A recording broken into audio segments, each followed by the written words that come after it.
నా మీద కుట్రలు ఎప్పటి నుండి ప్రారంభమైనాయి?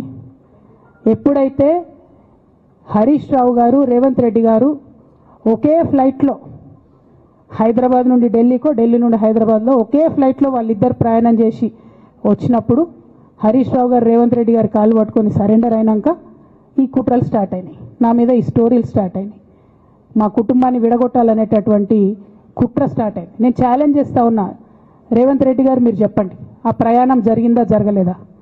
హరీష్ రావు గారు మీరు చెప్పండి, ఒకే ఫ్లైట్లో మీరు రేవంత్ రెడ్డి గారితో కలిసి వచ్చిండ్రా రాలేదా? ఆ తర్వాత నుండే నా మీద ఈ కుట్రలు జరుగుతున్నాయా లేదా? సరెండర్ అయింది మీరు.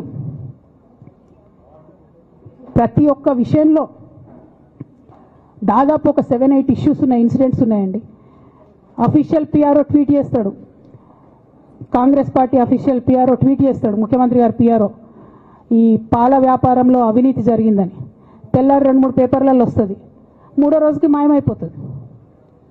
అదే కేటీఆర్ గారినేమో 3 సార్లు విచారణ పేరుతో పిలిచి వేధిస్తారు.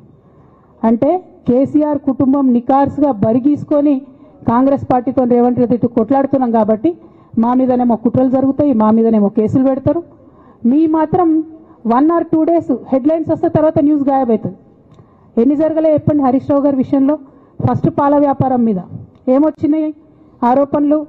ఆనాడు బీఆర్ఎస్ పార్టీ గవర్నమెంట్లో SC, ST, BC హాస్టళ్లకు Harish Rao గారి పాల వ్యాపారం నుంచి పాలు సప్లై చేసిరనే ఆరోపణలు అయోధ్య రెడ్డి గారు ట్వీట్ చేసిరు.